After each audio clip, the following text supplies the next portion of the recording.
Okay, കഴിഞ്ഞ ക്ലാസ്സിൽ നമ്മൾ ഡിസ്കസ് ചെയ്തിട്ടുണ്ടായിരുന്നത് എയർ കണ്ടീഷനിങ് സിസ്റ്റം അതുപോലെ റെഫ്രിജറേഷൻ സിസ്റ്റം ഒക്കെ വർക്ക് ചെയ്യുന്നതിൻ്റെ വർക്കിംഗ് പ്രിൻസിപ്പിളായിരുന്നു ബേസിക് റെഫ്രിജറേഷൻ സൈക്കിൾ. ഇന്ന് നമ്മൾ അതിനകത്ത് നമ്മൾ കുറച്ച് കമ്പോണൻസ് പറഞ്ഞിട്ടുണ്ടായിരുന്നു. Compressor, condenser, throttling device, evaporator എന്നൊക്കെ പറഞ്ഞിട്ടുള്ള കമ്പോണൻസ്. അതിൻ്റെ കാറ്റഗറീസ് ആണ് ഇന്ന് പറയുന്നത്. നമ്മൾ അതിൻ്റെ വർക്കിംഗ് ആണ് റെഫ്രിജറേഷൻ സൈക്കിളിൽ പഠിച്ചത്. ഇനിയിപ്പം അതിൻ്റെ കാറ്റഗറീസ് മാർക്കറ്റിൽ അവൈലബിൾ ആയിട്ടിരിക്കുന്നത് ഏതൊക്കെയാണെന്നുള്ളതിനെ കുറിച്ചുള്ളൊരു ഡിസ്കഷൻ. അതെന്തിനാന്ന് വെച്ച് കഴിഞ്ഞാൽ നമ്മൾ ഇപ്പോൾ സൈറ്റിലാണ് വർക്ക് ചെയ്യാൻ പോകുന്നതെങ്കിലൊക്കെ നമ്മൾ യൂസ് ചെയ്യുന്ന എക്യുപ്മെൻറ്റിനകത്ത് ഏത് പാർട്സ് ആണ് വന്നിരിക്കുന്നത് എന്നുള്ളതിനെ കുറിച്ച് ഒരു ബേസിക് ഐഡിയ നമുക്ക് ഉണ്ടായിരിക്കണം. കാരണം ടെക്നീഷ്യനുമായിട്ട് കമ്മ്യൂണിക്കേറ്റ് ചെയ്യേണ്ടിയൊക്കെ വന്നു കഴിഞ്ഞാൽ പാർട്ട് ഏതാണെന്നുള്ളത് അറിയാതെ പോകരുത്.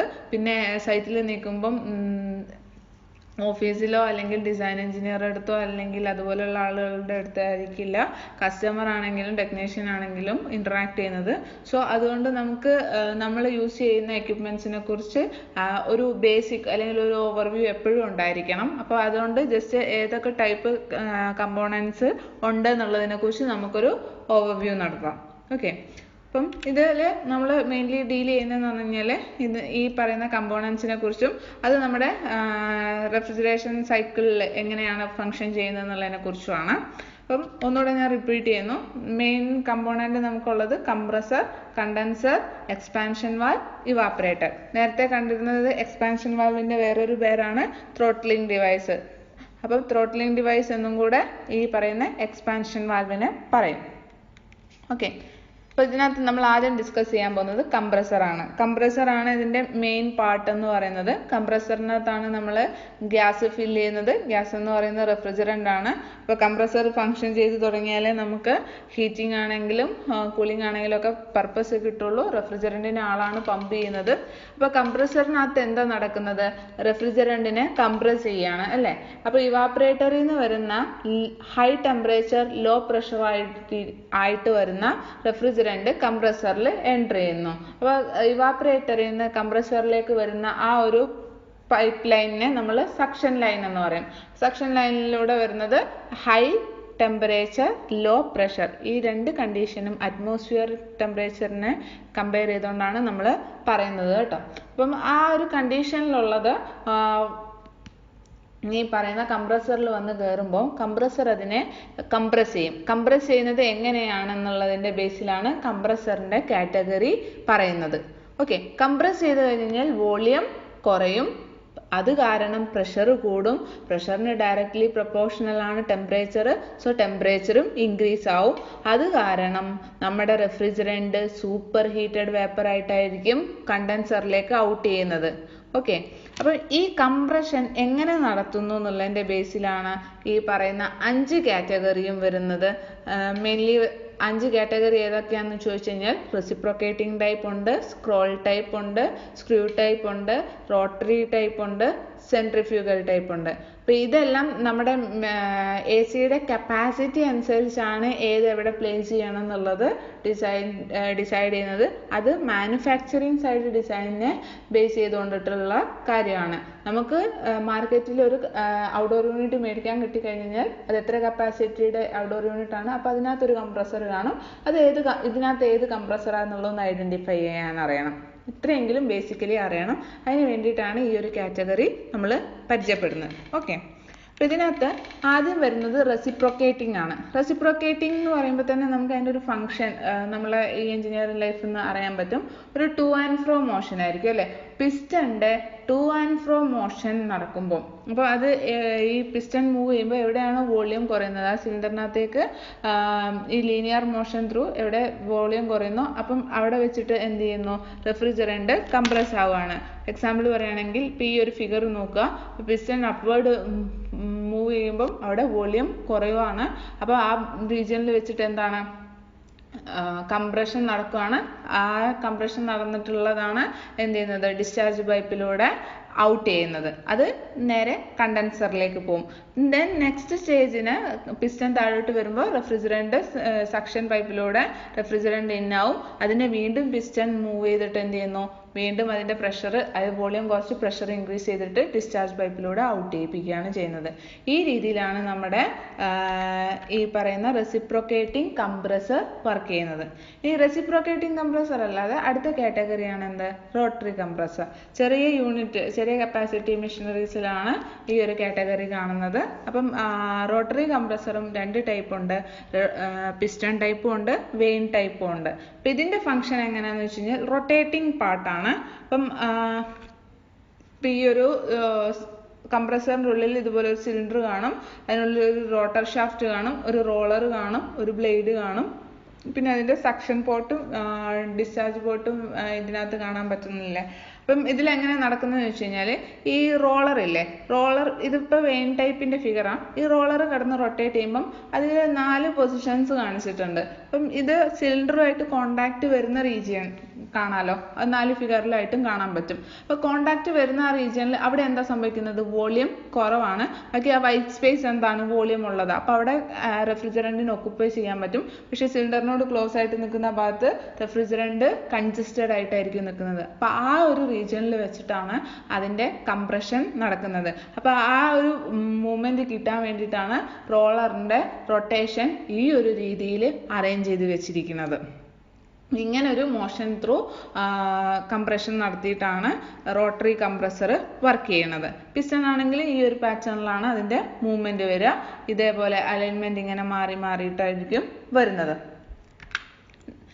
ഇനി റോട്ടറി കംപ്രസറിൻ്റെ ഇതൊരു ടൈപ്പ് റോട്ടറി കംപ്രസറിൻ്റെ, അതായത് ആക്ച്വൽ കംപ്രസർ കാണാൻ വേണ്ടിയിട്ട് ഈ രീതിയിലാണ് ഇരിക്കുന്നത്. അപ്പോൾ കംപ്രസറിൻ്റെ കൂടെ ഒരു കുഞ്ഞു സിലിണ്ടറും കൂടെ കണ്ടോ, അതിന് നമ്മൾ അക്യുമുലേറ്റർ എന്ന് പറയും. അതായത് നമ്മുടെ ഇവാപ്പറേറ്ററിൽ നിന്ന് വരുന്ന ഹൈ ടെമ്പറേച്ചർ ലോ പ്രഷർ ആയിട്ടുള്ള റെഫ്രിജറൻ്റ് ഇല്ലേ, അതിനകത്ത് ഇൻ കേസ് എന്തെങ്കിലും വാട്ടർ വേപ്പർ ഉണ്ടെങ്കിൽ അതിനെ ഈ അക്യുമുലേറ്റർ റെക്ടിഫൈ ചെയ്യും. അക്യുമുലേറ്റർ അതിനകത്തുനിന്ന് പ്യുവർ വേപ്പർ ആയിട്ടുള്ള റെഫ്രിജറൻറ്റിനെ മാത്രമേ കംപ്രസറിലേക്ക് കൊടുക്കുള്ളൂ. കാരണം കംപ്രസറിലേക്ക് ചെന്ന് കയറുന്നത് ഫുള്ളി വേപ്പർ ആയിരിക്കണം നിർബന്ധമുണ്ട്, അല്ലെങ്കിൽ കംപ്രസർ ഫോൾട്ടി ആവും. ഓക്കെ, അപ്പോൾ ആ ഒരു ഡിവൈസാണ് അക്യുമുലേറ്റർ. അതാണ് ഈ കംപ്രസറിൻ്റെ കൂടെ കാണുന്ന കുഞ്ഞു സിലിണ്ടർ. ഇത് എല്ലാ കംപ്രസറിനും കണ്ടോളണം എന്നില്ല. അപ്പം ഇതിന് സബ്സ്റ്റിറ്റ്യൂട്ട് ആയിട്ടുള്ള വേറെ ഡിവൈസസ് ആയിരിക്കും, ഫിൽറ്റർ ഡ്രയർ അല്ലെങ്കിൽ വേറെ അതുപോലെയുള്ള ഡിവൈസസ് ആയിരിക്കും നമ്മൾ യൂസ് ചെയ്യുന്നത്. ദെൻ അടുത്തത് സ്ക്രോൾ കംപ്രസർ ആണ്. സ്ക്രോൾ കംപ്രസർ എങ്ങനെയാണ് ഫങ്ഷൻ ചെയ്യുന്നതെന്ന് വെച്ച് കഴിഞ്ഞാൽ അതിന് ഒരു ഗ്രൂവ്ഡ് പ്ലേറ്റ് ഉണ്ട്. ഒരു പ്ലേറ്റ് ഫിക്സഡ് പ്ലേറ്റ് ആയിരിക്കും, രണ്ടാമത്തെ പ്ലേറ്റ് റൊട്ടേറ്റിംഗ് ആയിരിക്കും. ആ ഫിക്സഡ് പ്ലേറ്റിൽ കിടന്നിട്ട് ഈ റൊട്ടേറ്റിംഗ് പ്ലേറ്റ് കിടന്ന് മൂവ് ആവും. അതെങ്ങനെയാണ് മൂവ് ആവുന്നതെന്നുള്ളതിൻ്റെ ഒരു പ്രസൻറ്റേഷൻ ഞാൻ കാണിച്ചു തരാം. അപ്പോൾ ഈ രീതിയിലാണ് മൂവ് ആവുന്നത്. അപ്പോൾ ഇതിനകത്ത് റൊട്ടേറ്റിംഗ് പ്ലേറ്റ് ഫിക്സഡ് പ്ലേറ്റുമായിട്ട് ചെന്ന് ജോയിൻ ആവുന്നൊരു സ്പേസ് കണ്ടില്ലേ, അപ്പോൾ അവിടെ എന്താണ്, വോളിയം കുറയുവാണ്. ആ കുറയുന്ന റീജിയനിൽ വെച്ചിട്ടാണ് കംപ്രഷൻ നടക്കുന്നതും പ്രഷർ ഇൻക്രീസ് ആവുന്നതും. എന്നിട്ട് അതിനെ ഔട്ട് ചെയ്ത് കളയുകയാണ് ചെയ്യുന്നത്. ഇതിൻ്റെ കുറച്ചും കൂടെ ഐഡിയാസ് കിട്ടണമെങ്കിൽ യൂട്യൂബ് വീഡിയോസൊക്കെ ഒന്ന് സെർച്ച് ചെയ്ത് നോക്കിയാൽ മതി. അപ്പം ഈ പറയുന്ന സിലിണ്ടറിനകത്ത് ഇതുപോലൊരു ഫിക്സഡ് പ്ലേറ്റ് ഒന്നും ഉണ്ട്. ഇതിൻ്റെ സെൻറ്ററിലൂടെയാണ് റെഫ്രിജറൻറ്റിൻ്റെ ഫ്ലോ വരുന്നത്. ആ പ്ലേറ്റിനകത്ത് കിടന്നിട്ടാണ് അതിന് കംപ്രഷൻ നടക്കുന്നതും. ഓക്കെ, അപ്പോൾ ഈ രീതിയിലാണ് നമ്മുടെ സ്ക്രോൾ. ഇനി അടുത്തത് വരുന്നത് സ്ക്രൂ ആണ്. സ്ക്രൂ ആണെങ്കിൽ 2 ഹെലിക്കൽ സ്ക്രൂസ് ആണ്. 2 ഹെലിക്കൽ സ്ക്രൂസ് ഓപ്പോസിറ്റ് ഡയറക്ഷനിൽ കിടന്ന് റൊട്ടേറ്റ് ചെയ്യുമ്പോഴാണ് ഈ പറയുന്ന കംപ്രഷൻ നടക്കുന്നത്. അപ്പം അതിന് വർക്കിംഗ് പ്രിൻസിപ്പിൾ പറയാൻ വേണ്ടിയിട്ട് ഇനി ഈ ഫിഗർ പറയാം. അപ്പോൾ ഇത് 2 ഹെലിക്കൽ സ്ക്രൂ ആണ്. അപ്പോൾ ഇത് 2 കറങ്ങുന്ന ഡയറക്ഷനാണ് ആ ആരോ വെച്ച് കാണിച്ചിരിക്കുന്നത്. അപ്പോൾ ഇതിൻ്റെ ടോപ്പ് പോർഷനിൽ നിന്ന് റെഫ്രിജറൻറ്റ് എൻ്റർ ചെയ്യുന്നു. ആ റെഫ്രിജറൻറ്റ് ഈ പറയുന്ന സ്ക്രൂ പോർഷൻ്റെ ഈ ജോയിൻ ആയിട്ടിരിക്കുന്ന റീജിയനിലൂടെ കടന്നു വരും. അപ്പം അറ്റ് ദ സെയിം ടൈം ഈ പറയുന്ന സ്ക്രൂസ് റൊട്ടേറ്റ് ചെയ്യുന്നുമുണ്ട്. അപ്പം ആ സെൻട്രൽ പോർഷൻ കണ്ടില്ലേ, ലോക്കായിട്ടിരിക്കുന്ന റീജിയൻ, അവിടെ വെച്ചിട്ട് റെഫ്രിജറൻറ്റിന് സ്പേസ് കുറവാണ്, കൺജസ്റ്റഡ് ആണ്. സോ ആ റീജിയനിൽ വെച്ചിട്ടാണ് റെഫ്രിജറൻറ്റ് കംപ്രസ് ആവുന്നത്. ഇതിൻ്റെ റൊട്ടേറ്റിംഗ് അതിനിടയിൽ കിടന്ന് ജാമായിട്ട്. അപ്പോൾ അവിടുന്ന് ഔട്ട് ചെയ്ത് വരുന്നത് സൂപ്പർ ഹീറ്റഡ് വേപ്പർ ആയിരിക്കും. ഇപ്പോൾ ഈ ഹെലിക്കൽ സ്ക്രൂസിനത് യൂട്യൂബ് വീഡിയോസ് അതിൻ്റെ വർക്കിംഗ് എക്സ്പ്ലെയിൻ ചെയ്യുന്നത് ഒരുപാട് അവൈലബിൾ ആണ്. ജസ്റ്റ് ഒന്ന് ഗൂഗിൾ ചെയ്ത് നോക്കിയാൽ മതി. അപ്പോൾ അതിൻ്റെയും വർക്കിംഗ് പ്രിൻസിപ്പിൾ ഇതുപോലെ തന്നെയാണ്. അപ്പം ഇതുപോലെ 2 ഹെലിക്കൽ സ്ക്രൂസ് ഈ കംപ്രസറിനകത്ത് സെറ്റ് ചെയ്ത് വെച്ചിട്ടാണ് ഇതിനെ function ചെയ്യിപ്പിക്കുന്നത്. Then centrifugal compressor. Centrifugal compressor എന്ന് പറയുന്നത് ലാർജ് കപ്പാസിറ്റി മെഷീനറീസിലാണ് നമ്മൾ യൂസ് ചെയ്യുന്നത്, ലൈക്ക് ചില്ലേഴ്സ് ഒക്കെ പോലുള്ളത്. അപ്പോൾ ഇതിൻ്റെ കപ്പാസിറ്റി അത്രയും കൂടുതലായതുകൊണ്ട് ഈ എക്യുപ്മെൻറ്റ് സൈസും കുറച്ച് വലുതാണ്. വർക്കിംഗ് പ്രിൻസിപ്പിൾ നമ്മൾ സെൻട്രിഫ്യൂഗൽ പമ്പൊക്കെ വർക്ക് ചെയ്യുന്ന പോലെ തന്നെ അതിനൊരു വൊല്യൂട്ട് കേസ് ഉണ്ടാവും, അതിന് ഒരു ഇമ്പല്ലറും കാര്യങ്ങളൊക്കെ ഉണ്ടാവും. അപ്പം സെൻട്രിഫ്യൂഗലിൻ്റെ പ്രത്യേകത എന്താ? പെർപെൻഡിക്കുലർ ആയിട്ടായിരിക്കും എപ്പോഴും ഫ്ലോ വരുന്നത്. ഇൻടേക്ക് വെർട്ടിക്കൽ ആണെങ്കിൽ ഹൊറിസോണ്ടൽ ആയിട്ടായിരിക്കും അതിൻ്റെ ഔട്ട് ഡിസ്ചാർജ് വരാം. അപ്പോൾ അതിൻ്റെ ഒരു ഫങ്ഷൻ ഫിഗർ വെച്ച് എക്സ്പ്ലെയിൻ ചെയ്തു തരാം. അപ്പോൾ ഇതൊരു സെൻട്രിഫ്യൂഗൽ കംപ്രസറിൻ്റെ ഒരു ഫിഗറാണ്. അതിൻ്റെ ടോപ്പിലൂടെ ഇൻലെറ്റ് വരുന്നു. സെൻട്രൽ ബ്ലൂ കളറിൽ കാണുന്ന അതിൻ്റെ ഇമ്പലർ കിടന്ന് റൊട്ടേറ്റ് ചെയ്യുമ്പം ആ ഇമ്പലറിലേക്ക് വരുന്ന റെഫ്രിജറൻറ്റിൻ്റെ ഇമ്പലറിൻ്റെ റൊട്ടേഷൻ ത്രൂ അതിൻ്റെ ബ്ലേഡിൻ്റെ വെയിൻ സെറ്റ് ചെയ്തിരിക്കുന്ന ആംഗിളിനനുസരിച്ച് ആളെന്ത് ചെയ്യുന്നു, അതിനെ കറക്കി തിരിച്ചു വിടും. എന്നിട്ട് അത് ഹൊറിസോണ്ടലായിട്ട് ആ ഔട്ട്ലെറ്റ് പൈപ്പിലൂടെ ഡിസ്ചാർജ് ചെയ്ത് വരുവാണ്. അപ്പോൾ ആ വെയിനിൽ കിടന്ന റെഫ്രിജറൻറ്റ് മൂവ് ആവുന്ന സമയത്ത് ആ ഒരു ഫോഴ്സിൽ അതിൻ്റെ പ്രഷർ ഇൻക്രീസ് ചെയ്യിപ്പിക്കുകയാണ് ചെയ്യുന്നത്. അപ്പോൾ ഓൾറെഡി ഹൈ പ്രഷറിൽ വന്നിരിക്കുന്ന വേപ്പറിനെ ഇങ്ങനെയാണ് പ്രഷറൈസ് ചെയ്ത് ഔട്ട് ചെയ്ത് വിടുന്നത്. അപ്പോൾ ഈ ഔട്ട് ചെയ്ത് പോകുന്നത് നേരെ എങ്ങോട്ടാണ്? കണ്ടൻസറിലേക്കാണ്. കണ്ടൻസർ അതിനെ എന്താ ചെയ്യുന്നത്? കണ്ടൻസ് ചെയ്യും. കണ്ടൻസ് ചെയ്യുക എന്ന് പറഞ്ഞു കഴിഞ്ഞാൽ റെഫ്രിജറൻറ്റിനെയാണ് കണ്ടൻസ് ചെയ്യുന്നത്. റെഫ്രിജറൻറ്റിനെ കണ്ടൻസ് ചെയ്യുന്ന എക്യുപ്മെൻ്റ് ആയതുകൊണ്ടാണ് അതിനെ കണ്ടൻസർ എന്ന് പറയുന്നത്. അപ്പോൾ ഔട്ട്ഡോർ യൂണിറ്റിനകത്താണ് കണ്ടൻസറും കാണുക. ഈ കണ്ടൻസർ എന്ന് പറയുന്നത് മെയിൻലി 3 ടൈപ്പാണ് ഉള്ളത്. എയർ കൂൾഡ് ടൈപ്പ് ഉണ്ട്, വാട്ടർ കൂൾഡ് ടൈപ്പ് ഉണ്ട്, ഇവാപ്പറേറ്റീവ് ടൈപ്പ് ഉണ്ട്. എയർ കൂൾഡ് ടൈപ്പ് എന്ന് പറഞ്ഞു കഴിഞ്ഞാൽ ഔട്ട്ഡോർ യൂണിറ്റിനകത്ത് ഫാൻ ഉള്ള ടൈപ്പിനെയാണ് നമ്മൾ എയർ കൂൾഡ് എന്ന് പറയുന്നത്. വെളിയിലിരിക്കുന്ന ഔട്ട്ഡോർ യൂണിറ്റിൽ ഫാൻ പ്രസൻ്റ് ആണെന്നുണ്ടെങ്കിൽ അതിനെ എയർ കൂൾഡ് ടൈപ്പ് എന്ന് നമുക്ക് പറയാം. അപ്പോൾ അവിടെ ഈ ഫാൻ അറ്റ്മോസ്ഫിയറിക് എയറിനെ മീഡിയം ആക്കിക്കൊണ്ട് അറ്റ്മോസ്ഫിയറിക് എയറിനെ കണ്ടൻസറിൻ്റെ പുറത്തോട്ട് ബ്ലോ ഔട്ട് ചെയ്തിട്ടാണ് കൂൾ ചെയ്യുന്നത്. അപ്പം അറ്റ്മോസ്ഫിയറിക് എയർ ഈ കണ്ടൻസറിൽ കോണ്ടാക്ട് വരുമ്പോൾ കണ്ടൻസറിനുള്ളിലിരിക്കുന്ന റെഫ്രിജറൻറ്റിലെ ഹീറ്റിനെ മൊത്തം അറ്റ്മോസ്ഫിയറിക് എയറിലേക്ക് റിജക്റ്റ് ചെയ്ത് കൊടുക്കും. അപ്പം റെഫ്രിജറൻറ്റ് എന്താവും? കണ്ടൻസ് ആവും. ഓക്കെ, അതിന് പകരം ഈ എയറിന് പകരം നമ്മൾ വാട്ടറിനെയാണ് സപ്ലൈ ചെയ്ത് കൊടുക്കുന്നതെങ്കിൽ, വെള്ളത്തിനെ പമ്പ് ചെയ്തിട്ട് ആ കോയിലിൻ്റെ പുറത്തോട്ട് സപ്ലൈ ചെയ്ത് കൊടുക്കുകയാണെങ്കിൽ അതിനെ എന്താ പറയുന്നത്? വാട്ടർ കൂൾഡ് എന്ന് പറയും. പിന്നെ ഇവാപ്പറേറ്റീവ് ടൈപ്പ് ഉണ്ട്. ഈ ഐസ് പ്ലാന്റിലൊക്കെ കാണുന്നത് ഇവാപ്പറേറ്റീവ് ടൈപ്പ് കണ്ടൻസറാണ്. അപ്പം ഇതിൻ്റെ കാറ്റഗറി എങ്ങനെയാണ് ഫങ്ഷൻ ചെയ്യുന്നത് എന്നുള്ളതൊന്ന് നോക്കാം. അത് വിത്ത് ഫിഗർ. ഇതിലിപ്പം ആദ്യം കാണുന്നത് എയർ കൂൾഡാണ്. എയർ കൂൾഡിലെ ടോപ്പിൽ കാണുന്നത് എന്താണ്? ഫാനാണ്. അപ്പോൾ ഫാൻ ഉള്ളതുകൊണ്ട് ഒബ്വിയസ്ലി എയറിനെ മീഡിയം ആക്കിക്കൊണ്ടാണ് ഇത് കണ്ടൻസ് ചെയ്യാം. ആ ചരിഞ്ഞിരിക്കുന്ന 2 പോർഷനാണ് കണ്ടൻസർ കോയിൽ. ഈ രീതിയിലാണ് വലിയ വലിയ യൂണിറ്റ്സിൻ്റെയൊക്കെ കണ്ടൻസർ നമ്മൾ അറേഞ്ച് ചെയ്ത് വെക്കുന്നത്. കണ്ടൻസർ എപ്പോഴും ഓപ്പൺ ആയിരിക്കും അറ്റ്മോസ്ഫിയറിലേക്ക് എയർ കൂൾഡിൻ്റെ, കാരണം നല്ല രീതിയിൽ എയർ സർക്കുലേഷൻ കിട്ടാൻ വേണ്ടിയിട്ട്. അതുകൊണ്ട് ഇനി എത്ര സൗണ്ട് ഉണ്ടാക്കുന്ന മെഷീൻ ആണെങ്കിലും ഇനി എക്സ്റ്റീരിയറിന് അത്രയും പ്രയോറിറ്റി കൊടുക്കുന്നുണ്ടെങ്കിലും യാതൊരു കാരണവശാലും ഔട്ട്ഡോർ യൂണിറ്റ് അടച്ചു പൂട്ടി അല്ലെങ്കിൽ ഒരു കേസിനകത്ത് ഡിസൈൻ ചെയ്തൊന്നും വെക്കില്ല. എപ്പോഴും അറ്റ്മോസ്ഫിയറിലേക്ക് ഓപ്പൺ ആയിരിക്കണം. Then condenser water cooled type ആണെങ്കിൽ സെക്കൻഡ് ഫിഗറിൽ കാണുന്ന പോലെയാണ്.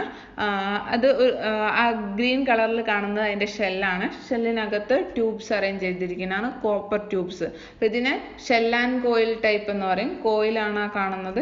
ഷെൽ ആൻഡ് ട്യൂബ് അല്ലെങ്കിൽ ഷെൽ ആൻഡ് കോയിൽ എന്ന് പറയും. അപ്പോൾ ഷെല്ലിനകത്ത് വെള്ളമാണെങ്കിൽ ആ ട്യൂബിനകത്തൂടെ ആയിരിക്കും റെഫ്രിജറൻറ്റ് പാസ് ചെയ്തു പോകുന്നത്. അപ്പം ആ 2 കമ്പോണൻറ്റ് തമ്മിലാണ് എന്ത് ചെയ്യുന്നത്? ഹീറ്റ് ട്രാൻസ്ഫർ നടക്കുന്നത്. അപ്പോൾ ഷെല്ലിനകത്ത് കിടക്കുന്ന വെള്ളം, അപ്പോൾ ആ വെള്ളത്തിനകത്ത് ഡിപ്പ് ചെയ്തിട്ടാണ് ഈ കോയിൽസ് കിടക്കുക. അപ്പോൾ ആ കോയിലിനുള്ളിലാണ് റെഫ്രിജറൻറ്റ്. അപ്പം റെഫ്രിജറൻറ്റിനകത്തിരിക്കുന്ന ഹീറ്റിനെ ഈ വെള്ളത്തിലേക്ക് തള്ളി വിടുകയാണ് ചെയ്യുന്നത്. അപ്പം ഹോട്ടായിരിക്കുന്ന വെള്ളത്തിന് നമ്മൾ ഡ്രെയിൻ ഔട്ട് ചെയ്തിട്ട് വീണ്ടും നോർമൽ അറ്റ്മോസ്ഫിയറിക് ടെമ്പറേച്ചറിലുള്ള വെള്ളത്തിന് ഈ പറഞ്ഞ ഷെല്ലിലേക്ക് കയറ്റി വിടും. അപ്പോൾ വീണ്ടും ഈ ട്യൂബിനകത്ത് ഇരിക്കുന്ന റെഫ്രിജറൻറ്റിനെ ഷെല്ലിലിരിക്കുന്ന വെള്ളത്തിലേക്ക് ഡിസിപ്പേറ്റ് ചെയ്ത് കളയും. എഗെയിൻ ആ വാട്ടറിനെ മാറ്റും. അങ്ങനെ ഈ ഷെല്ലിനകത്തിരിക്കുന്ന വാട്ടറിന് ഒരു റീസർക്കുലേഷൻ ഉണ്ടാവും. അതുപോലെ കോയിലിനകത്തിരിക്കുന്ന refrigerant already condenser, compressor, expansion valve എന്നൊക്കെ പറഞ്ഞിട്ട് റൊട്ടേറ്റ് ചെയ്യുന്നുണ്ട്. അതുപോലെ ഈ വെള്ളത്തിന് നമ്മൾ ഇടയ്ക്കിടയ്ക്ക് മാറ്റി കൊടുക്കും. കാരണം കണ്ടൻസറിൽ നിന്ന് റിജക്റ്റ് ചെയ്ത് കളയുന്ന ഹീറ്റിനെ മൊത്തം അബ്സോർബ് ചെയ്യുന്ന വെള്ളമല്ലേ. അപ്പോൾ വെള്ളം ഹീറ്റിനെ അബ്സോർബ് ചെയ്യുമ്പോൾ അതിൻ്റെ ടെമ്പറേച്ചറും കൂടും. അപ്പം ഒരു പർട്ടിക്കുലർ എത്തി കഴിഞ്ഞാൽ ഈ പറയുന്ന കണ്ടൻസറിൽ, അതായത് ഈ ട്യൂബിനകത്ത് കിടക്കുന്ന ഹീറ്റിനെ ആൾക്ക് അബ്സോർബ് ചെയ്യാൻ പറ്റാതെ വരും. അപ്പോൾ എപ്പോഴും വാട്ടറിൻ്റെ ടെമ്പറേച്ചർ മെയിൻറ്റെയിൻ ചെയ്യാൻ വേണ്ടി നമ്മൾ വെള്ളത്തിനെയും ഇടയ്ക്ക് റീസർക്കുലേറ്റ് ചെയ്യും. ഓക്കെ, ഓരോ ടൈമിലും നമ്മൾ റീസർക്കുലേറ്റ് ചെയ്തുകൊണ്ടേ ഇരിക്കും. ഇപ്പം ഇതിനകത്ത് air cooled condenser natural type ഉണ്ട്, ഫോഴ്സ്ഡ് ടൈപ്പും ഉണ്ട്. നാച്ചുറൽ ടൈപ്പ് ആണെങ്കിൽ നോർമൽ എയർ കോണ്ടാക്റ്റിൽ വന്നിട്ട് ഈ പറയുന്ന ഹീറ്റ് ട്രാൻസ്ഫർ നടത്തിക്കോളും. ഫോഴ്സ്ഡ് ടൈപ്പ് ആണെങ്കിലാണ് ഞാൻ നേരത്തെ പറഞ്ഞ പോലെ ഫാൻ വേണ്ടി വരുന്നത്. അപ്പോൾ ഫാൻ വെച്ചിട്ട് ഈ കണ്ടൻസർ കോയിലിലേക്ക് എയറിനെ ബ്ലോ ഔട്ട് ചെയ്തിട്ട് ആ എയറിലേക്ക് ഹീറ്റിനെ ഡിസിപ്പേറ്റ് ചെയ്ത് കൊടുക്കുന്ന രീതിയാണ് ഫോഴ്സ്ഡ് ടൈപ്പിന് വരിക. ഓക്കെ, ഷെൽ ആൻഡ് ട്യൂബ് ആണെങ്കിൽ നേരത്തെ കണ്ട പോലെ ഷെല്ലിനും ഒരു ഷെല്ലുണ്ട്, അതിനുള്ളിൽ ട്യൂബ് കാണും. ട്യൂബിനകത്ത് റെഫ്രിജറൻറ്റ്, ഷെല്ലിനകത്ത് വെള്ളം. ട്യൂബിനകത്ത് നിന്ന് ഈ പറയുന്ന റെഫ്രിജറൻറ്റ് സർക്കുലേറ്റ് ചെയ്യുന്നുണ്ടാവും. വാട്ടർ ഓരോ ടൈമിലും റെഫ്രിജറൻറ്റിൽ നിന്നുള്ള ഹീറ്റിനെ അബ്സോർബ് ചെയ്യും. അപ്പോൾ വാട്ടറിൻ്റെ ടെമ്പറേച്ചർ വേരി ചെയ്യുന്നുണ്ട്. വാട്ടറിനെ നമ്മൾ ഇടയ്ക്കിടയ്ക്ക് ഇങ്ങനെ റീസർക്കുലേറ്റ് ചെയ്ത് കൊടുക്കും. ഓക്കെ,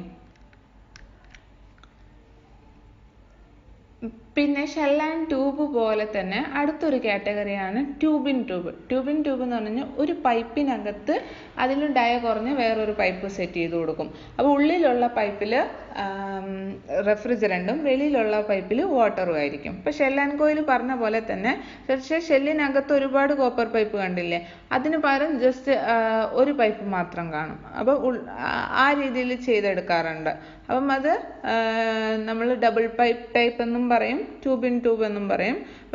വർക്കിംഗ് പ്രിൻസിപ്പിൾ സെയിം തന്നെ. ഔട്ടറിലിരിക്കുന്ന ലിക്വിഡിൽ നിന്ന് ഇന്നറിലിരിക്കുന്ന ലിക്വിഡിൻ്റെയും ഹീറ്റ് വ്യത്യാസമുണ്ട്, ടെമ്പറേച്ചർ ഡിഫറൻസ് ഉണ്ടെന്നുണ്ടെങ്കിൽ അത് തമ്മിൽ ഹീറ്റ് ട്രാൻസ്ഫർ നടത്തിക്കോളും. Okay, then next device expansion device ആണ്. എക്സ്പാൻഷൻ ഡിവൈസ് എന്തിനാണ്? എക്സ്പാൻഡ് ചെയ്യാൻ വേണ്ടിയിട്ടാണ് അല്ലേ. അതായത് റെഫ്രിജറൻറ്റിനെ എക്സ്പാൻഡ് ചെയ്തിട്ട് അതിൻ്റെ വോളിയം ഇൻക്രീസ് ചെയ്യിപ്പിക്കും. എന്തിനു വേണ്ടിയിട്ടാണ്? അതിൻ്റെ പ്രഷറിനെ റിലീസ് ചെയ്ത് കളയാൻ വേണ്ടിയിട്ട്. വോളിയം കൂടുമ്പോൾ പ്രഷർ കുറയും, പ്രഷർ കുറയുമ്പോൾ ടെമ്പറേച്ചറും ഡൗൺ ആയിക്കോളും. അപ്പോൾ ഇവിടെ നമ്മൾ ചെയ്യുന്നത് സഡൻ എക്സ്പാൻഷൻ കൊടുക്കുന്നതുകൊണ്ട് ത്രോട്ട്ലിംഗ് നടക്കും. ത്രോട്ട്ലിംഗ് നടക്കുന്ന കാരണം സബ് കൂളിങ്ങിലേക്ക് വരും ലിക്വിഡ്. അങ്ങനെ ത്രോട്ട്ലിംഗ് നടക്കുന്ന ഡിവൈസും കൂടെ ആയതുകൊണ്ടാണ് ഇതിനെ ത്രോട്ട്ലിംഗ് ഡിവൈസ് എന്ന് പറയുന്നത്. എക്സ്പാൻഷൻ വാൽവിൻ്റെ വേറൊരു പേരാണ് ത്രോട്ട്ലിംഗ് ഡിവൈസ്. അപ്പം എന്താ ഇതിനകത്ത് സംഭവിക്കുന്നതെന്ന് വെച്ച് കഴിഞ്ഞാൽ ഇതിൻ്റെ ഹൈ പ്രഷർ ഇൻ കയറും. അപ്പം അതിനകത്തൊരു ഡയഫ്രം ഉണ്ട്. ഈ ഡയഫ്രത്തിൻ്റെ മൂവ്മെൻറ്റ് അനുസരിച്ചിട്ടാണ് അവിടെ ത്രോട്ട്ലിങ്ങിൻ്റെ ആ ഒരു റീജിയൻ ഓപ്പൺ ആവുന്നതും. ആ ഓപ്പൺ ആവുന്നതിനനുസരിച്ച് അവിടെ എക്സ്പാൻഷൻ നടന്നിട്ടാണ് റെഫ്രിജറൻറ്റ് എന്ത് ചെയ്യുന്നത്, ലോ പ്രഷർ സൈഡിലൂടെ ഔട്ട് ചെയ്ത് ഇറങ്ങിയിട്ട് ഇവാപ്പറേറ്ററിലേക്ക് പോകുന്നതും. സോ ഇത് ഈ ഒരു വർക്കിംഗ് പ്രിൻസിപ്പിൾ വെച്ചിട്ട് നമ്മുടെ എക്സ്പാൻഷൻ ഡിവൈസും ഒരു 5 ടൈപ്പ് ഉണ്ട്. ഇതിപ്പോൾ ഞാൻ അതിൻ്റെ വർക്കിംഗ് പ്രിൻസിപ്പിൾ പറഞ്ഞതിനെ ബേസ് ചെയ്തുകൊണ്ടാണ്. പിന്നെ ഇതിനകത്ത് മെയിൻലി 2 ടൈപ്പ് ഉള്ളത്. ഇന്റേർണലി ഈക്വലൈസ്ഡ് വാൽവും ഉണ്ട്, എക്സ്റ്റേർണലി ഈക്വലൈസ്ഡ് വാൽവും ഉണ്ട്. എക്സ്റ്റേർണലി ഈക്വലൈസ്ഡ് സ്പെഷ്യൽ കൺട്രോളിനാണ്. നമ്മൾ കോമൺ ആയിട്ട് യൂസ് ചെയ്യുന്നത് ഇന്റേർണലി ഈക്വലൈസ്ഡ് വാൽവാണ്. അതിനകത്ത് ഉള്ള ഒരു മെയിൻ 5 കാറ്റഗറിയാണ്. ഒന്ന് കാപ്പിലറി ട്യൂബ്, നമ്മുടെ നോർമൽ ചെറിയ കപ്പാസിറ്റി എ സിയിൽ 1 ടണ്ണിൻ്റെയും 0.75 ടണ്ണിൻ്റെ ഒക്കെ വരുന്ന ചെറിയ കപ്പാസിറ്റി എ സിയിലെല്ലാം വരുന്നത് ഈ കാപ്പിലറി ട്യൂബാണ്. ദെൻ തെർമോസ്റ്റാറ്റിക് ടൈപ്പ് ഉണ്ട്, ഹാൻഡ് ഓപ്പറേറ്റഡ് ടൈപ്പ് ഉണ്ട്. ഹാൻഡ് ഓപ്പറേറ്റഡ് ടൈപ്പിനെ മാനുവൽ ടൈപ്പ് എന്നും പറയും. പിന്നെ ഫ്ലോട്ട് വാൽവ് ഉണ്ട്, കോൺസ്റ്റന്റ് പ്രഷർ ടൈപ്പ് ഉണ്ട്. ഈ float valve flooded type evaporator ആണെങ്കിൽ മാത്രമേ യൂസ് ചെയ്യുള്ളൂ. അത് നമ്മളിനി പറയും. അപ്പം ആ കാറ്റഗറിക്കാണ് യൂസ് ചെയ്യുന്നത്. പിന്നെ കോൺസ്റ്റന്റ് പ്രഷർ ടൈപ്പ്.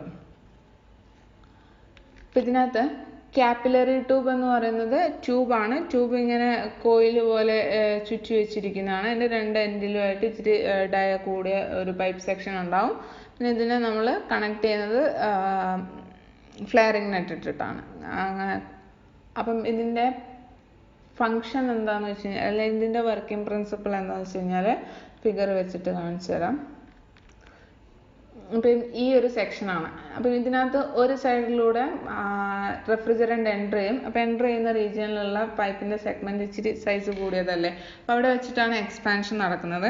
എക്സ്പാൻഷൻ നടന്നതിന് ശേഷം ആ കോയിൽ ചുറ്റിയിരിക്കുന്ന റീജിയനിലൂടെ റെഫ്രിജറൻ്റ് റൗണ്ട് ചെയ്ത് അപ്പുറത്തെ എൻഡിലൂടെ ഔട്ട് ചെയ്യുകയാണ് ചെയ്യുന്നത്. അപ്പോൾ ഇവിടെ എക്സ്പാൻഷൻ എങ്ങനെ നടക്കുന്നു എന്ന് വെച്ച് കഴിഞ്ഞാൽ, ആ ഒരു എൻ്ററിങ് സെഗ്മെൻറ്റിൽ വെച്ചിട്ട് വോളിയം സ്ലൈറ്റ് ആയിട്ട് വേരി ചെയ്യുന്നുണ്ട്. പിന്നെ അതിന് ശേഷം ഇത്രയും റൗണ്ടിലൂടെ കിടന്ന്, അതായത് അത്രയും ലെങ്ത്തിലൂടെ കിടന്നിട്ട് റെഫ്രിജറൻ്റ് ട്രാൻസ്ഫർ ചെയ്യുമ്പം അതിന് വരുന്ന പ്രഷർ ഡ്രോപ്പാണ്. അപ്പം നമ്മളൊരു പൈപ്പിനകത്തൂടെ ഒരു ഫ്ലൂയിഡ് പാസ് ചെയ്യുകയാണെങ്കിൽ അതിന് പ്രഷർ ഡ്രോപ്പ് ഉണ്ട് അല്ലേ. അപ്പോൾ ഇത് ഇത്രയും ഇങ്ങനെ കറങ്ങി തിരിഞ്ഞ് പോകുമ്പം സ്ട്രെയിറ്റ് ആണെങ്കിൽ പ്രഷർ ഡ്രോപ്പ് കുറവായിരിക്കും. ഈ ഒരു രീതിയിൽ അറേഞ്ച് ചെയ്ത് വെച്ചതുകൊണ്ട് പ്രഷർ ഡ്രോപ്പ് കൂടുതലായിരിക്കും. ഈ രീതിയിലാണ് അതിനെ പ്രഷർ ഡ്രോപ്പ് ചെയ്തെടുക്കുന്നത്. എന്നിട്ട് ഔട്ട് ചെയ്യുമ്പോഴത്തേനും അത് പഴയ സ്റ്റേജിലേക്ക് വരുവാണ് ചെയ്യുന്നത്. അതിനെ ഇനി എക്സ്പാൻഷൻ വാൽവിന് നേരെ ഇവാപ്പറേറ്ററിലേക്ക് പോകുന്ന ലൈനിലേക്ക് ഇതിൻ്റെ ഈ എൻഡ് കൊണ്ടുപോയി നമ്മൾ കണക്ട് ചെയ്ത് കൊടുക്കുകയാണ്. അപ്പോൾ ഈ എൻഡിൽ വരുമ്പോഴത്തേനും റെഫ്രിജറൻറ്റിൻ്റെ condition low temperature low pressure liquid സ്റ്റേറ്റിലേക്കായിട്ട് മാറിയിട്ടുണ്ടാവും. ദെൻ അടുത്ത കാറ്റഗറി തെർമോസ്റ്റാറ്റിക് എക്സ്പാൻഷൻ വാൽവ് ആണ്. തെർമോസ്റ്റാറ്റിക് എക്സ്പാൻഷൻ വാൽവ് നേരത്തെ കണ്ടതിൽ നിന്നും എൻ്റയർലി ഡിഫറെൻ്റ് ആണ്. അതിന് വന്നിട്ട് ഒരു നീഡിൽ വാൽവ് ഉണ്ടാവും, ഒരു സീറ്റ് ഉണ്ടാവും, ഒരു മെറ്റാലിക് ഡയഫ്രം ഉണ്ടാവും അതിൻ്റെ ഓപ്പണിംഗ് അഡ്ജസ്റ്റ് ചെയ്യാൻ വേണ്ടിയിട്ട്. പിന്നെ ഒരു സ്പ്രിങ് ഉണ്ട് ഈ ഡയഫ്രത്തിനെ കൺട്രോൾ ചെയ്യാൻ വേണ്ടിയിട്ട്. then അതിനകത്ത് ഒരു അഡ്ജസ്റ്റിംഗ് സ്ക്രൂ ഉണ്ട്. പിന്നെ ഒരു ഫീലർ ബൾബും കൂടെ കാണും. അപ്പോൾ ഇത്രയും കമ്പോണൻസിനെ വെച്ചിട്ടാണ് അത് ഫങ്ഷൻ ചെയ്യുന്നത്. അപ്പോൾ ഇത് 3 രീതിയിലായിട്ട് ഓപ്പറേറ്റ് ചെയ്യിപ്പിക്കാം. ഒന്ന് spring pressure acting on bottom of diaphragm, then evaporator pressure acting on bottom of diaphragm, then feeler bulb pressure acting on top of diaphragm. ഇങ്ങനെ 3 രീതിയിലായിട്ട് ഇതിനെ ഓപ്പറേറ്റ് ചെയ്യിപ്പിക്കാം. അപ്പോൾ അതെങ്ങനെയാണെന്നുള്ളത് ഈ ഫിഗർ വെച്ചിട്ട് ഞാൻ എക്സ്പ്ലെയിൻ ചെയ്തുതരാം. ഇതിനും ഒരു ഫിഗർ ഞാൻ ഇതിനകത്ത് ആഡ് ചെയ്തിട്ടുണ്ട്. അപ്പോൾ അതിൻ്റെ വർക്കിംഗ് പ്രിൻസിപ്പിളാണ് ഇപ്പോൾ ഇവിടെ എഴുതിയിരിക്കുന്നത്. അത് ഞാൻ ആ വിത്ത് ഫിഗർ പറഞ്ഞു തരുമ്പോൾ കുറച്ചും കൂടി ഒരു ഐഡിയ കിട്ടും. അപ്പം ഇതൊന്ന് നോക്കിക്കോളൂ.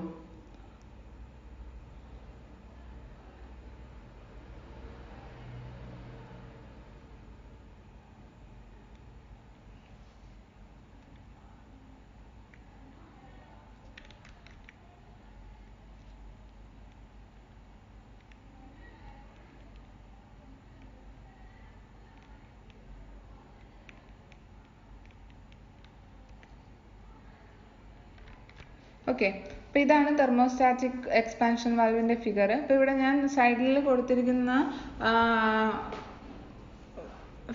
ഫോട്ടോ അത് കോപ്പറിൻ്റെ ഉണ്ട് അലൂമിനിയത്തിൻ്റെ ഉണ്ട്. രണ്ടും കൊടുത്തത് എന്തിനാന്ന് വെച്ച് കഴിഞ്ഞാൽ നമുക്ക് ഇതിനകത്തുള്ള മെറ്റീരിയൽ കോപ്പറും യൂസ് ചെയ്യാം അലൂമിനിയം യൂസ് ചെയ്യാം. അപ്പം എപ്പോഴും നല്ലത് കോപ്പർ യൂസ് ചെയ്യുന്നതാണ്.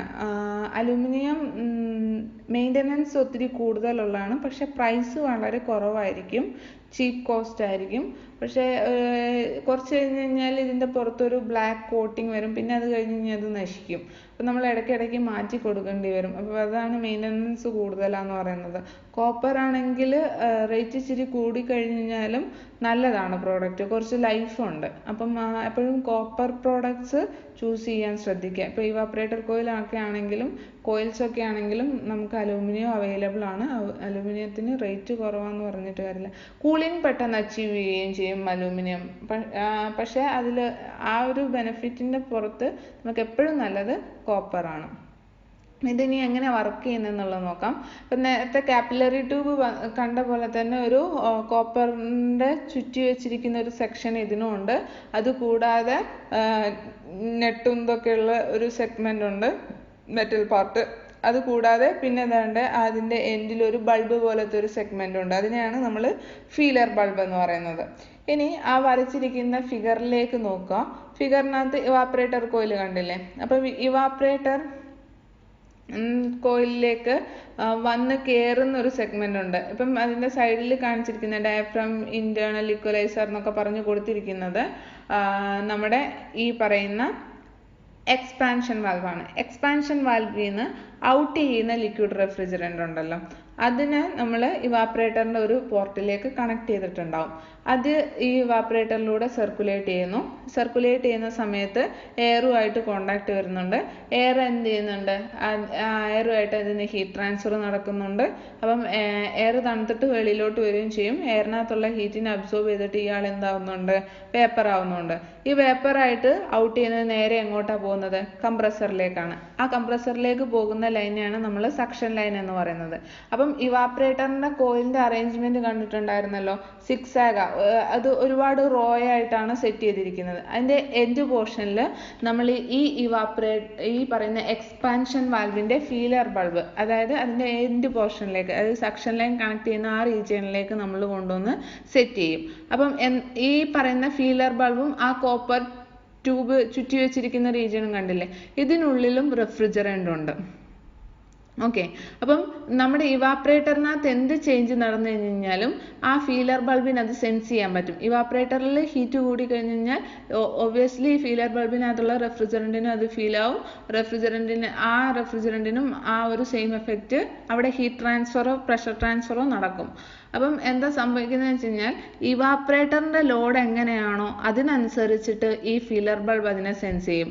ഫീലർ ബൾബ് അതിനെ സെൻസ് ചെയ്യുമ്പോൾ ഫീലർ ബൾബിനകത്ത് പ്രഷർ ഇൻക്രീസ് ചെയ്ത് കഴിഞ്ഞാൽ ആ പറയുന്ന സെക്ഷനകത്ത് കംപ്ലീറ്റ് പ്രഷർ വേരി ആവും. അപ്പോൾ ആ പ്രഷറിനനുസരിച്ച് ഇതിന്റെ കാപ്പിലറി ട്യൂബ് എന്ന് പറഞ്ഞിട്ട് ഉള്ള റീജിയൻ കഴിഞ്ഞിട്ട് ഇവിടെ ഒരു ഡയഫ്രം എന്ന് പറഞ്ഞ റീജിയന്റെ മുകളിൽ കുറച്ചൊരു വേക്കൻറ്റ് പോർഷൻ കണ്ടില്ലേ, ആ റീജിയനിലായിരിക്കും ഈ പറയുന്നതിന്റെ റിസൾട്ട് വരുന്നത്. അപ്പൊ ഇവിടെ പ്രഷർ കൂടുമ്പം എന്താ സംഭവിക്കുന്നത്, ഡയഫ്രത്തിനെ പിടിച്ച് താഴോട്ടാക്കും. അല്ലെങ്കിൽ അത് എത്ര മൂവ് ആവുന്നോ അതിനനുസരിച്ചായിരിക്കും ഡയഫ്രത്തിന്റെ മൂവ്മെന്റ് വരുന്നത്. ഡയഫ്രത്തിന്റെ മൂവ്മെന്റ് വരുന്നതിനനുസരിച്ചാണ് ഈ പറയുന്ന ഇവാപ്പറേറ്ററിലേക്കുള്ള ലിക്വിഡ് റെഫ്രിജറന്റിന്റെ ഫ്ലോ സെറ്റ് ആവുന്നതും. അപ്പം അതിനനുസരിച്ചാണ് ഇതിന്റെ സെൻട്രൽ റീജിയനിൽ വെച്ചിട്ട് റെഫ്രിജറന്റ് എക്സ്പാൻഡ് ആവുന്നതും. അപ്പം ഡയഫ്രം ഫുള്ളി ഓപ്പൺ ആയിട്ട് നിൽക്കുവാണെങ്കിൽ മാക്സിമം ഇതാണ് വരുന്നത്. അല്ല, ഇവാപ്പറേറ്ററിൽ ലോഡ് കുറവാണെങ്കിൽ അതിനനുസരിച്ച് ഡയഫ്രം മൂവ്മെന്റ് ഉണ്ടാവുള്ളൂ. അപ്പം അതിനനുസരിച്ചുള്ള റെഫ്രിജറന്റ് ഫ്ലോയേ ഉള്ളൂ. അപ്പോൾ ടെമ്പറേച്ചറിന്റെ അല്ലെങ്കിൽ ഇവാപ്പറേറ്ററിന്റെ സൈഡിലുള്ള ലോഡ് ഫീലർ ബൾബ് സെൻസ് ചെയ്തിട്ട് റെഫ്രിജറന്റിന്റെ ഫ്ലോയും കൺട്രോൾ ചെയ്യാൻ പറ്റും. എക്സ്പാൻഷൻ റേറ്റും അതിനനുസരിച്ചായിരിക്കും വരുന്നത്. അങ്ങനെ ഒരു അഡ്വാൻറ്റേജും കൂടെയുണ്ട് ഈ പറയുന്ന തെർമോസ്റ്റാറ്റിക് എക്സ്പാൻഷൻ വാൽവിന്. ദെൻ അടുത്തത് മാനുവൽ എക്സ്പാൻഷൻ വാൽവാണ്. സെയിം ആ ഒരു എക്സ്പാൻഷൻ വാൽവിന് നമ്മളൊരു മാനുവൽ അഡ്ജസ്റ്റിംഗ് പോർഷനും കൂടെ കൊടുക്കുകയാണെങ്കിൽ, നമ്മുടെ ഈ ഗേറ്റ് വാൽവ് ഒക്കെ കണക്ക് റൊട്ടേറ്റ് ചെയ്യാൻ നമുക്ക് കൈ വെച്ച് അഡ്ജസ്റ്റ് ചെയ്യാൻ പറ്റുന്ന ഒരു റീജിയനും കൂടെ കൊടുക്കുകയാണെങ്കിൽ അതിനെ നമ്മൾ മാനുവൽ എക്സ്പാൻഷൻ വാൽവ് എന്ന് പറയും. അപ്പോൾ അതിൻ്റെ ഫ്ലോ സ്പീഡും ബാക്കി കാര്യങ്ങളും നമ്മളായിരിക്കും, അതുപോലെ ഓറിഫൈസിൻ്റെ ഓപ്പണിംഗ് ഒക്കെ നമ്മൾ മാനുവൽ ആയിട്ടായിരിക്കും അഡ്ജസ്റ്റ് ചെയ്ത് കൊടുക്കുന്നത്. അപ്പോൾ അതിൻ്റെ ഒരു ഫിഗറാണ് ഈ കാണുന്നത്. അപ്പോൾ മുകളിൽ കാണുന്ന നോബ് റൊട്ടേറ്റ് ചെയ്യുന്നതിനനുസരിച്ചായിരിക്കും അഡ്ജസ്റ്റിംഗ് സ്റ്റെം എന്ന് പറയും. അത് റൊട്ടേറ്റ് ചെയ്യുന്നതിനനുസരിച്ചായിരിക്കും ഓറിഫൈസിൻ്റെ ഇത് നമ്മൾ സെറ്റ് ചെയ്ത് കൊടുക്കുന്നത്. അപ്പോൾ നീഡിൽ എത്രത്തോളം താഴണം എന്നുള്ളത്, ഓറിഫൈസിലേക്ക് എത്രത്തോളം അഡ്ജസ്റ്റ് ആവണം എന്നുള്ളത് ആ സ്റ്റെം അഡ്ജസ്റ്റ് ചെയ്യുന്നതിനെ ഡിപ്പെൻഡ് ചെയ്തുകൊണ്ടിരിക്കും. Okay, then float valve. Float valve പിന്നെ നമ്മുടെ ഫ്ലഷ് ടാങ്കിനകത്തൊക്കെ കണ്ടിട്ടുണ്ടാവുമല്ലോ, ഒരു ബോളും അതിൻ്റെ സ്റ്റെമ്മും സെക്ഷനും ഒക്കെ ആയിട്ട്. അപ്പോൾ ഇതിനകത്തേക്ക് റെഫ്രിജറന്റ് വന്ന് ഫില്ല് ആവുന്നുണ്ട്. അതിൻ്റെ ആ ഫ്ലോട്ടിൻ്റെ മൂവ്മെന്റ് അനുസരിച്ചിട്ടാണ് ഇതിനകത്ത് ഈ പറയുന്ന എക്സ്പാൻഷൻ സിസ്റ്റം നടക്കുന്നത്. അപ്പോൾ ഇത് നമ്മൾ ഫ്ലഡഡ് ടൈപ്പ് ഇവാപ്പറേറ്ററിലേക്ക് മാത്രമാണ് യൂസ് ചെയ്യുന്നത്. അപ്പം ഇതിൻ്റെ ഫങ്ഷൻ എങ്ങനെയാണെന്ന് ചോദിച്ചു കഴിഞ്ഞാൽ അതിൻ്റെ ഫിഗർ ഇവിടെ കാണിച്ചിട്ടുണ്ട്. ഇപ്പോൾ റെഫ്രിജറന്റ് ഒരു സൈഡിൽ നിന്ന് എൻ്റർ ചെയ്യുന്നു. എൻ്റർ ചെയ്യുന്ന റെഫ്രിജറന്റ് ഈ ഒരു സെക്ഷനിലാണ് സെറ്റ് ആവുന്നത്. അപ്പോൾ ഈ റീജിയനിൽ സെൻട്രൽ റീജിയനിൽ വോളിയം കൂടുതലാണ്. വോളിയം കൂടുതലായ കാരണം അവിടെ വെച്ച് എക്സ്പാൻഡ് ആവും. എക്സ്പാൻഡ് ആയ ശേഷം അതിനെ ഔട്ട് ചെയ്യുന്നത് ആ ഫ്ലോട്ടിൻ്റെ മൂവ്മെന്റ് അനുസരിച്ചിട്ടാണ്.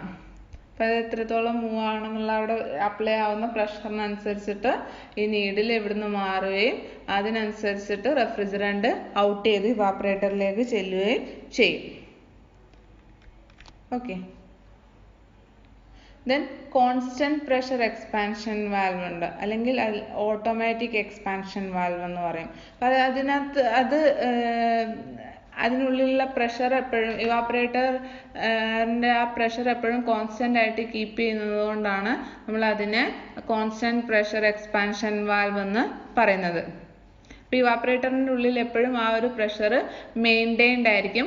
ആ രീതിയിലാണ് കോൺസ്റ്റന്റ് പ്രഷർ എക്സ്പാൻഷൻ വാൽവിൻ്റെ കൺസ്ട്രക്ഷനും സെറ്റ് ചെയ്തിരിക്കുന്നത്. അപ്പോൾ അതിനകത്തേക്ക് ഒരുപാട് റെഫ്രിജറൻറ്റിനെ ഫ്ലോ ചെയ്യാനും പറ്റില്ല, അതുപോലെ ക്വാണ്ടിറ്റി കുറഞ്ഞിട്ടും ആയിരിക്കില്ല റെഫ്രിജറൻറ്റ് ഫ്ലോ ചെയ്യുന്നത്. എപ്പോഴും ഒരു സർട്ടൈൻ ലെവൽ അത് പ്രഷർ മെയിൻറ്റെയിൻ ചെയ്യുന്നുണ്ട്. അത് ഡിസ്ചാർജ് പ്രഷർ എന്ന് പറയും. ഡിസ്ചാർജ് പ്രഷർ എപ്പോഴും മെയിൻറ്റെയിൻ ചെയ്തായിരിക്കും നിർത്തുന്നത്. അപ്പോൾ അതിൻ്റെ ഒരു സെക്ഷനാണ് ഈ കാണുന്നത്. അപ്പം ഇതിന് റൊട്ടേറ്റിംഗ് പാർട്ടൊന്നുമില്ല, പ്രഷർ ഡ്രോപ്പ് വരാൻ വേണ്ടിയിട്ട് കാപ്പിലറി സെക്ഷൻ ഒന്നുമില്ല. അപ്പോൾ അത് കാരണം പ്രഷർ കറക്റ്റ്ലി മെയിൻറ്റെയിൻഡ് ആയിരിക്കും. ഈ കാപ്പിലറി സെക്ഷൻ വരുമ്പോഴാണ് റെഫ്രിജറൻറ്റിന് ഒത്തിരി ലെങ്ത് ട്രാവൽ ചെയ്യേണ്ടി വരുന്നത്, അപ്പോഴാണ് പ്രഷർ ഡ്രോപ്പ് ഉണ്ടാകുന്നത്. അപ്പോൾ ആ ഒരു സെക്ഷൻ ഇതിനകത്തുനിന്ന് അവോയ്ഡ് ചെയ്ത് കളഞ്ഞിട്ടുണ്ട്.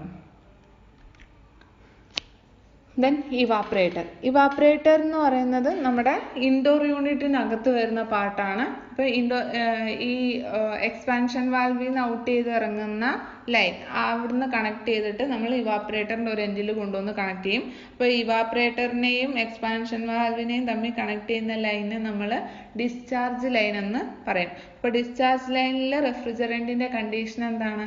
Law temperature, low pressure, liquid state ആണ്. ഇത് വന്ന് ഇവാപ്പറേറ്ററിൽ കയറുന്നു. ഇവാപ്പറേറ്ററിൻ്റെ അവിടെയാണ് എയർ സർക്കുലേഷൻ നടക്കുന്നത്. റൂമിലുള്ള എയറിനെ അവിടെയുള്ള ഇൻഡോറിലുള്ള ഫാൻ വലിച്ചെടുത്തിട്ട് റൂമിലേക്ക് തന്നെ തിരിച്ച് തള്ളിത്തരും.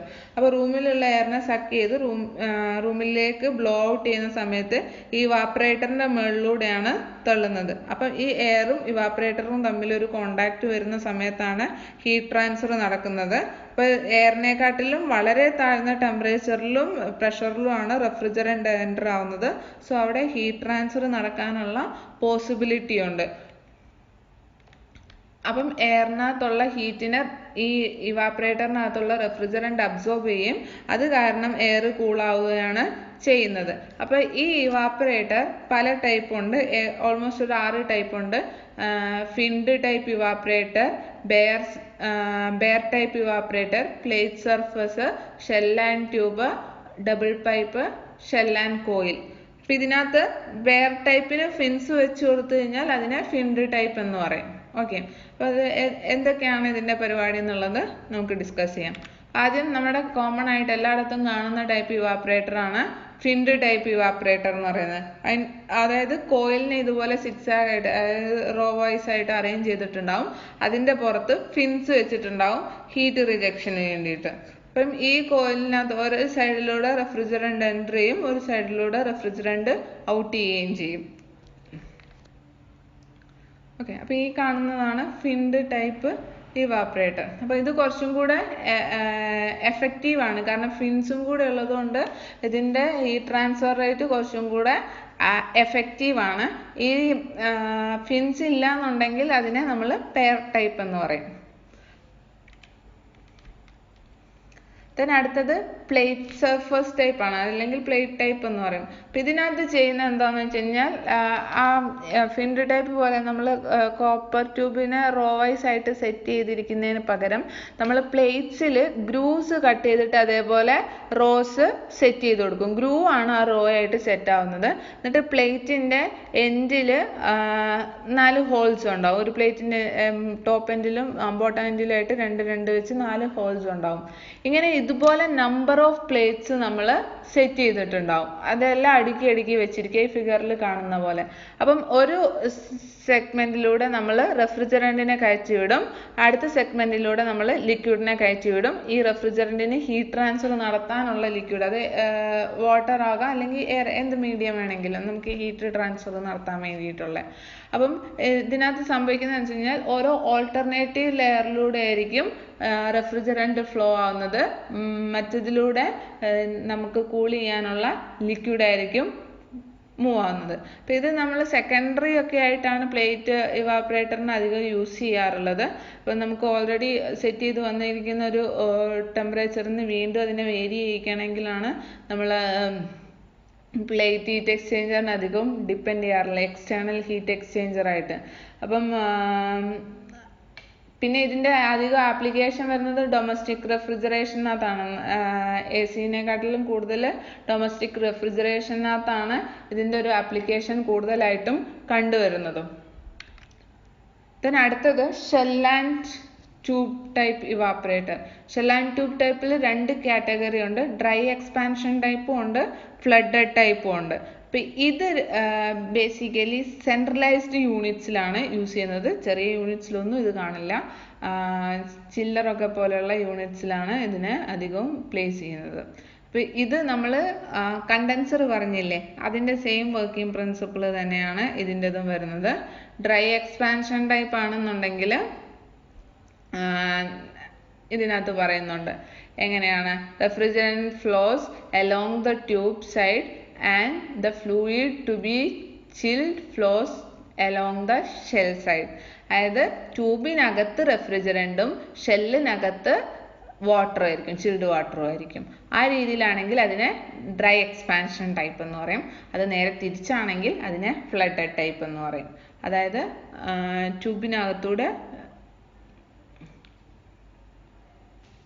ട്യൂബിനകത്തൂടെ വാട്ടറും ഷെല്ലിനകത്തൂടെ റെഫ്രിജറന്റും ആയിരിക്കും പോകുന്നത്. അപ്പോൾ അത് ഈ റെഫ്രിജറന്റിൻ്റെയും ചിൽഡ് വാട്ടറിൻ്റെയും പൊസിഷൻ ചേഞ്ച് ചെയ്യുന്നത്, ലൊക്കേഷൻ ചേഞ്ച് ചെയ്യുന്നതിനനുസരിച്ച് ഡ്രൈ എക്സ്പാൻഷൻ എന്നും ഫ്ലഡഡ് എന്നും പറയും.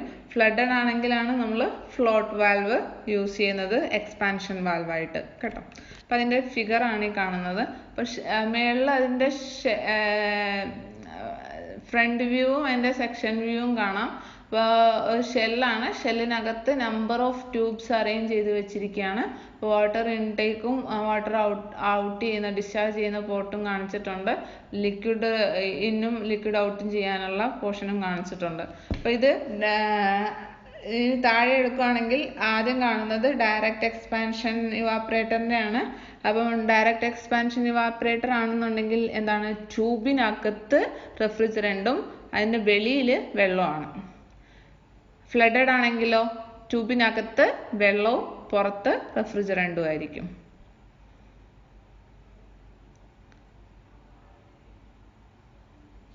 ഓക്കെ, ഈ രീതിയിൽ. പിന്നെ ഫ്ലഡഡ് ഇവാപ്പറേറ്റർ ആണെങ്കിൽ ഈ ഇവാപ്പറേറ്റർ കോയിലിൻ്റെ ഒരു സർക്യൂട്ട് ഇല്ലേ, ആ സർക്യൂട്ടിനകത്ത് മെജോറിറ്റി ഇപ്പം നമുക്ക് എൻ്റർ ചെയ്യുന്നതിൽ ഇപ്പം ഇവാപ്പറേറ്ററിനകത്തേക്ക് എൻ്റർ ചെയ്യുന്ന low temperature low pressure liquid അല്ലേ, ലിക്വിഡ് പിന്നെ ഔട്ട് ചെയ്യുമ്പോഴത്തേനും എന്താവണം, വേപ്പറായിട്ട് മാറണ്ടേ. അപ്പോൾ ഈ ഒരു പെർസെൻറ്റേജ് റേഷ്യോ എടുത്ത് നോക്കിക്കഴിഞ്ഞാൽ ഫ്ലഡഡിനകത്ത് എപ്പോഴും ലിക്വിഡ് കണ്ടന്റ് ആയിരിക്കും മാക്സിമം, മെജോറിറ്റി ലിക്വിഡ് കണ്ടന്റ് ആയിരിക്കും. ഔട്ട് ചെയ്യുന്ന ആ ഒരു റീജിയനിൽ വെച്ചിട്ടാണത് വേപ്പറൈസ് ആവുന്നത്. അപ്പം അതിൻ്റെ ഒരു റേഷ്യോ നോക്കിയാൽ ഫ്ലഡഡ് ടൈപ്പ് ഇവാപ്പറേറ്ററിനകത്ത് എപ്പോഴും കണ്ടന്റ്, ലിക്വിഡ് കണ്ടന്റ് ആയിരിക്കും കൂടുതൽ. ദെൻ ഷെൽ ആൻഡ് കോയിൽ വരുമ്പോഴത്തേനും നേരത്തെ പറഞ്ഞ ഇപ്പം ഈ പറഞ്ഞ രീതി തന്നെ, ഷെൽ ആൻഡ് ട്യൂബ് പറഞ്ഞ പോലെ തന്നെയാണ് കോയിലും വരുന്നത്, പ്രത്യേകിച്ച് വ്യത്യാസമൊന്നുമില്ല. ഇതാണ് ഷെൽ ആൻഡ് കോയിലിൻ്റെ ഫിഗർ. ദെൻ വേറെ ടൈപ്പ് നമ്മൾ ആദ്യം പറഞ്ഞ ഡീറ്റെയിൽ തന്നെ. നമുക്ക് ആ ഫിൻസ് ഇല്ല എന്നുണ്ടെങ്കിൽ കോപ്പർ ട്യൂബിനെ അല്ലെങ്കിൽ സ്റ്റീൽ ട്യൂബിനെ അറേഞ്ച് ചെയ്ത്, സ്റ്റീലല്ല ആക്ച്വലി അലൂമിനിയാണ് നമ്മൾ റെഫ്രിജറേഷൻ അല്ലെങ്കിൽ എയർ കണ്ടീഷനിങ് പർപ്പസിന് യൂസ് ചെയ്യുന്നത്. അപ്പം ആ രീതിയിൽ അറേഞ്ച് ചെയ്ത് വെച്ചിട്ടുണ്ടെങ്കിൽ അതിനെ നമ്മൾ ബെയർ ട്യൂബ് എന്ന് പറയും. അത് ഡയറക്റ്റ് അറ്റ്മോസ്ഫിയറുമായിട്ട് ഓപ്പൺ ആയിട്ടായിരിക്കും വരുന്നത്. സ്റ്റീൽ പൈപ്പ് നമ്മൾ യൂസ് ചെയ്യുന്നത് അമോണിയ റെഫ്രിജറൻറ്റിന് വേണ്ടിയിട്ടാണ്. ബാക്കി നമ്മുടെ ഫ്രിയോൺ സീരീസിലുള്ള റെഫ്രിജറൻറ്റിനെല്ലാം നമ്മൾ ഡിപ്പെൻഡ് ചെയ്യുന്നത് കോപ്പർ ട്യൂബാണ്. കോപ്പർ അല്ലെങ്കിൽ അലൂമിനിയം ആണ്. ഓക്കെ. പിന്നെ ഈ ട്രാൻസ്ഫർ രീതിക്ക് അനുസരിച്ചിട്ട് നമുക്ക് ഈ ഇവാപ്പറേറ്ററും പല ടൈപ്പ് ഉണ്ട്. നാച്ചുറൽ കൺവെക്ഷൻ ടൈപ്പ് ഉണ്ട്. അത് നോർമൽ എയർ ഫ്ലോനെ ബേസ് ചെയ്തുകൊണ്ടായിരിക്കും. അത് പിന്നെ നമുക്ക് ചെറിയ ആപ്ലിക്കേഷന് ലോ സ്പീഡ് എയർ ആപ്ലിക്കേഷനാണ് നമ്മൾ അധികം അതിനെ ഡിപ്പെൻഡ് ചെയ്യുന്നത്. പിന്നെ അതിൻ്റെ വർക്കിംഗ് പ്രിൻസിപ്പിൾ നമുക്കറിയാം. എപ്പോഴും എന്താണ് കോൾഡ് എയർ ആണ് കുറച്ചുകൂടെ denser compared to warm air അല്ലേ. അപ്പം ഈ നാച്ചുറൽ സർക്കുലേഷൻ നടക്കുമ്പം ഈ തണുത്ത എയർ എന്തായാലും താഴോട്ട് വന്നോളും.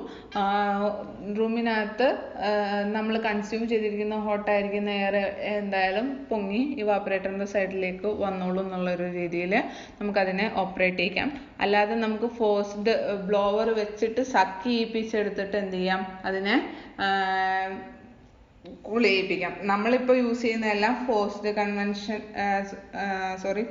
കൺവെക്ഷൻ ഇവാപ്പറേറ്റേഴ്സ് ആണ്. ഫാനിനെ വെച്ച് സക്ക് ചെയ്യുന്നു, ഫാൻ തന്നെ അതിനെ ബ്ലോ ഔട്ട് ചെയ്ത് തരുവാണ് ചെയ്യുന്നത്. ഈ എയറിൻ്റെ കോൾഡ്നെസ്സും ഹോട്ട്നെസ്സും അനുസരിച്ച് ഡെൻസിറ്റി ഒന്നും നോക്കിയിട്ടല്ല, നമുക്ക് ഓൾറെഡി അണ്ടർസ്റ്റുഡ് ആണ്. പക്ഷെ അതിനെ കുറച്ചും കൂടെ നമ്മൾ മെക്കാനിക്കലി കൊണ്ടുവന്നിരിക്കുന്നതാണ് ഇവാപ്പറേറ്ററിനെ ഫോഴ്സ്ഡ് കൺവെക്ഷൻ എന്നുള്ള രീതിയിൽ. അപ്പം നമ്മുടെ എക്യുപ്മെൻറ്റിലെല്ലാം കാണുന്നത് ഈ ഫോഴ്സ്ഡ് കൺവെക്ഷൻ ടൈപ്പ് ഇവാപ്പറേറ്റർ ആണ്. ഓക്കെ. അപ്പോൾ ഇതാണ് അതിൻ്റെ ഫിഗർ. ആദ്യം കാണുന്നത് നാച്ചുറൽ ഡ്രാഫ്റ്റ് ടൈപ്പ് ആണ്. അത് എയർ നോർമലി ഇവാപ്പറേറ്റർ കോയിലിൻ്റെ അടുത്തോട്ട് വന്ന് അതുമായിട്ട് കോണ്ടാക്ട് വരുന്ന സമയത്ത് അവിടെ ഹീറ്റ് ട്രാൻസ്ഫർ നടന്നിട്ട് വെളിയിലോട്ട് പോകുമ്പോൾ അത് കോൾഡ് എയർ ആയിട്ട് വരും. കോൾഡ് എയർ ഡെൻസിറ്റി കൂടിയതുകൊണ്ട് താഴോട്ട് ഡൗൺവേർഡ് വന്നോളും ആ രീതിയിൽ. ഫോഴ്സ്ഡ് ആണെങ്കിൽ ഫാനാണ് എയറിനെ സക്ക് ചെയ്യുന്നത്. ഫാൻ ഇവാപ്പറേറ്ററിലേക്ക് എയറിനെ തള്ളി വിടുവാണ്. ഇവാപ്പറേറ്ററിൽ ആ സമയത്ത് കോണ്ടാക്ട് വന്നിട്ട് തണുത്ത് റൂമിലേക്ക് എത്തുവാണ് ചെയ്യുന്നത്. ഓക്കെ. അപ്പം ഇത്രയാണ് നമ്മുടെ യൂണിറ്റിനകത്തുള്ള കമ്പോണൻസിനെ പറ്റിയുള്ള ഒരു ഐഡിയ. അപ്പോൾ ഏകദേശം എത്ര ടൈപ്പ് കമ്പോണൻസ് ഉണ്ട്, ഓരോന്നിനകത്തും എന്തൊക്കെ പരിപാടിയാണ് നടക്കുന്നതെന്നുള്ളതിനെ കുറിച്ച് ഒരു ഐഡിയ ആയി കാണുമല്ലോ. ഇനി നമുക്ക് റെഫ്രിജറൻറ്റിനെ കുറിച്ച് പഠിക്കാം. അപ്പോൾ ഇതിനകത്തൂടെ എല്ലാം സർക്കുലേറ്റ് ചെയ്യുന്ന റെഫ്രിജറൻ്റ് ആണ്. അപ്പോൾ റെഫ്രിജറൻറ്റിനാണ് ഇനി പ്രോപ്പർട്ടീസും കാര്യങ്ങളൊക്കെ മാറി മാറി വരുന്നത്. അപ്പോൾ അതെന്താണെന്നുള്ളതിനെ കുറിച്ചുള്ള ഒരു ഡീറ്റെയിൽ നമുക്ക് നാളത്തെ ക്ലാസ്സിൽ എടുക്കാം. ഓക്കെ. Thank you.